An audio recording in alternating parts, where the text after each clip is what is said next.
بعض لوگوں کو شہرت حاصل کرنے کا بڑا شوق ہوتا ہے کہ ہم بہت جلدی شہرت حاصل کر لیں، مشہور ہو جائیں، پذیرائی حاصل کر لیں، تو وہ کیا کرتے ہیں، عجیب و غریب قسم کی باتیں کرتے ہیں۔ کہتے ہیں کہ ایک آدمی کو مشہور ہونے کا بڑا شوق تھا، وہ ایک بندے کے پاس گیا، کہتا ہے یار مجھے ایسے ٹپس بتا دو کہ میں بہت جلدی مشہور ہو جاؤں۔ اس نے کہا کہ میں آپ کو ایک طریقہ بتاتا ہوں، آپ لوگوں میں یہ بات عام کر دو کہ بکرا حرام ہے۔ جو بندہ آپ سے دلیل پوچھے کہنا کہ میں 10 دن بعد اس کی دلیل بتاؤں گا۔ اب لوگ بڑی شدت سے انتظار کرنے لگے کب 10 دن گزرے اور کب اس نے ہمیں دلیل بتانی ہے بکرے کے حرام ہونے کی۔ جب 10 دن گزرے تو ایک ہجوم لگا ہوا تھا اس کے دروازے کے پاس، وہ گھر سے باہر نکلا، لوگوں نے کہا بتاؤ بکرا حرام ہے، اس کی دلیل کیا ہے؟ کہتا ہے کہ اگر بغیر تکبیر کے بکرے کو ذبح کیا جائے تو پھر وہ حرام ہوتا ہے۔ لوگ ہنسنے لگے ایک دوسرے کو دیکھ کر، اس بات سے اس نے اچھی خاصی شہرت حاصل کر لی۔ یہی حال ہے مرزا جیلمی کا، یوٹیوب کے مبلغ اعظم کا۔ وہ کہتا ہے جی میں امام کعبہ کو مناظرے کا چیلنج دیتا ہوں، عربی زبان کی الف اور با سے واقف نہیں ہے، حروف ناصبہ کا علم نہیں ہے، ان لن کئی زن کیا عمل کرتے ہیں، اوپر سے دے کر قرآن نہیں پڑھنا آتا، 2 منٹ لگاتار اوپر سے دے کر عربی زبان میں حدیث نہیں پڑھ سکتا، اور چیلنج کس کو دیا جا رہا ہے؟ امام کعبہ سے مناظرہ کرنا ہے۔ پھر ہم ایسے کرتے ہیں، امام کعبہ حافظ اللہ تعالیٰ عبد الرحمن سدیس صاحب سے کہتے ہیں کہ آپ پنجابی زبان سیکھیں، عبداللہ وا جوہنی حافظہ اللہ تعالیٰ کو کہتے ہیں کہ آپ اردو زبان سیکھیں تاکہ آپ کا ہم مرزا سے مناظرہ کروا سکیں، کیونکہ آپ تو مرزا صاحب عربی زبان سیکھ ہی نہیں سکتے اور آپ کو آ بھی نہیں سکتی۔ آپ تو اگر کبھی حدیث پڑھتے ہیں اوپر سے دے کر 2 سطریں پڑھنی ہوتی تو آپ اس میں 10 غلطیاں کر دیتے ہیں، اور یوٹیوب پہ آپ کا کلپ موجود ہے، اوپر سے دے کر آپ قرآن پڑھ رہے ہیں، اور ان تکون تجارہ، یہ نہیں علم ہے کہ جو ان ہے یہ فعل مضارع کو نصب دیتا ہے، ان تکونا پڑھنا ہے کہ ان تکونو پڑھنا ہے، کسی کو مخاطب کرنا ہے تو ماضی کا صیغہ اس کی تا کے اوپر پیش پڑھنی ہے یا فتح پڑھنا ہے، اس بات کا علم نہیں ہے۔ اور چیلنج کس کو دیا جا رہا ہے؟ امام کعبہ حافظ اللہ تعالیٰ کو۔ کبھی گستاخان صحابہ کی ان کی حمایت کی جا رہی ہے، کبھی احمدیوں کی حمایت کی جا رہی ہے۔ کہتا جی قادیانی یہود و نصارہ سے بہتر ہیں کیونکہ یہ آپ صلی اللہ علیہ وسلم کو مانتے ہیں، آپ نے ان کے عقائد نہیں پڑھے۔ مرزا نے کیسی کیسی گستاخانہ باتیں اللہ تعالیٰ کی ذات کے بارے میں، انبیاء کی توہین کی ہے جو۔ وہ کہتا ہے جی معاذ اللہ معاذ اللہ، کہتا ہے مرزا قادیانی کہتا ہے کہ اللہ تعالیٰ چوروں کی طرح چھپا ہوا ہے۔ کبھی وہ کہتا ہے کہ میں آدم ہوں، میں موسیٰ ہوں، میں عیسیٰ ہوں۔ مسلمانوں کو مرزا نے کتنی گالیاں بکی ہیں، کہتا ہے کہ مسلمان جو ہیں یہ کنجریوں کی اولاد ہیں، وہ ہمیں گالیاں دیتے ہیں، ہمیں کافر کہتے ہیں، اور آپ ان کی حمایت کر رہے ہیں۔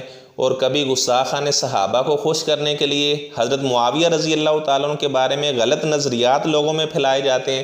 کہتے ہیں جی وہ تو مسلمان ہوئے تھے فتح مکہ کے موقع پر، وہ بھائی کیڑی وہی لکھ دے سی فتح مکہ دے بعد 99.99% وہی نازل ہو چکی تھی۔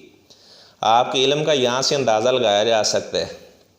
آپ کا جو نعرہ ہے نا، نہ میں وہابی نہ میں بابی، میں ہوں مسلم علمی کتابی، یہ کتابی ہم جانتے ہیں آپ کو جتنا کچھ آتا ہے، آپ کو تو یہ علم نہیں ہے۔ اس سے پتہ چل رہا ہے کہ فتح مکہ کے بعد کتنی وحی نازل ہوئی ہے۔ سورۃ توبہ کب نازل ہوئی ہے؟ غزوہ تبوک کب ہوا ہے؟ فتح مکہ ہوا ہے 8 ہجری کو، غزوہ تبوک ہوا ہے 9 ہجری کو، اور غزوہ تبوک کا جتنا پس منظر ہے آخر تک وہ سارے کا سارا شروع سے لے کر آخر تک سورۃ توبہ میں بیان ہوا ہے، اور مفسرین نے سورۃ مائدہ کے بارے میں بھی لکھا ہے کہ وہ فتح مکہ کے بعد نازل ہوئی ہے۔ اس طرح کتنی ایسی آیات ہیں جو فتح مکہ کے بعد نازل ہوئی ہیں۔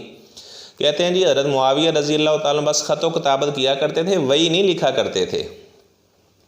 آپ کو پتہ چل گیا ہے، اور آپ صلی اللہ علیہ وسلم کے چچا زاد بھائی عبداللہ بن عباس رضی اللہ تعالیٰ عنہ کو یہ بات نہیں پتہ چلی۔ عبداللہ بن عباس رضی اللہ تعالیٰ عنہ فرماتے ہیں، دلائل النبوہ امام بہقی رحمہ اللہ نے درج کی ہے، آپ صلی اللہ علیہ وسلم نے حبر الامہ حضرت عبداللہ بن عباس رضی اللہ تعالیٰ عنہ کو فرمایا کہ معاویہ کو بلاؤ، تو عبداللہ بن عباس رضی اللہ تعالیٰ عنہ فرماتے ہیں وَكَانَ يَكْتُبُ الْوَحْيَ، حضرت معاویہ رضی اللہ تعالیٰ عنہ وہی لکھا کرتے تھے۔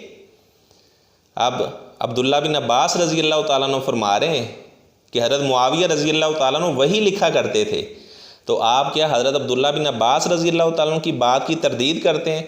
آپ لوگوں کو یہ بتانا چاہتے ہیں کہ میں عبداللہ بن عباس رضی اللہ تعالیٰ عنہ سے بھی بڑا عالم ہوں، کہ مجھے پتہ ہے کہ حضرت معاویہ وہی نہیں لکھا کرتے تھے، عبداللہ بن عباس نے ایسے غلط بات کہہ دی ہے۔ عجیب و غریب قسم کی جہالت یہ بندہ عوام میں پھیلا رہا ہے۔ یہ پچھلے دنوں بات کرنے لگا، کہنے لگا مجھے چھڑے حافظ کی فضیلت کے بارے میں ایک حدیث دکھا دو۔ آپ کو شرم کرنی چاہیے، آپ ایسے الفاظ کے انتخاب کر رہے ہیں جس بندے نے اپنے سینے میں اللہ کی کتاب کو محفوظ کیا ہوا ہے، اور آپ اس کے بارے میں ایسے نازیبا لفظ کا استعمال کر رہے ہیں، ایسے گھٹیا لفظ کا استعمال کر رہے ہیں۔ تو بخاری شریف میں موجود ہے، یہ میں دلیل آپ کو بتا رہا ہوں، جس نے صرف قرآن یاد کیا ہوا ہے اس کی کتنی فضیلت ہے؟ 4937 نمبر، انٹرنیشنل نمبرنگ بخاری شریف میں موجود ہے، 4937 نمبر ہے حدیث کا۔ آپ صلی اللہ علیہ وسلم نے فرمایا مثل الذی یقرأ القرآن وهو حافظ اللہ مع السفرۃ الکرام البررہ۔ آپ نے فرمایا کہ جو بندہ قرآن پڑھتا ہے اور وہ قرآن کا حافظ ہے، صرف جس نے قرآن یاد کیا ہوا ہے، آپ یہ بات کر کے لوگوں کو کیا تاثر دینا چاہتے ہیں؟ قرآن کو یاد نہ کیا جائے، قرآن کو حفظ نہ کیا جائے۔ آپ صلی اللہ علیہ وسلم نے فرمایا جو قرآن پڑھتا ہے اور وہ قرآن کا حافظ ہے، قیامت والے دن وہ اللہ کے فرشتوں کے ساتھ کھڑا ہوگا۔ یہ قرآن کے حافظ کی فضیلت کے بارے میں آپ صلی اللہ علیہ وسلم نے فرمایا ہے۔ اور دوسری، امام کعبہ حافظہ اللہ تعالیٰ سے مناظرہ کرنا، تو آپ تو ان کے روحانی فرزندوں کے سامنے 10 منٹ بھی زیادہ ہیں، 2 منٹ نہیں آپ بیٹھ سکتے۔ ہمارے مناظر حافظ عمر صدیق صاحب حافظہ اللہ تعالیٰ نے آپ کا چیلنج قبول کیا ہے۔ انہوں نے کہا کہ امام کعبہ حافظہ اللہ سے مناظرہ کرنا تو بعد کی بات ہے، پہلے آپ ان کے روحانی فرزند سے تو مناظرہ کریں۔ چیلنج دیتا جی، کہتا جی میں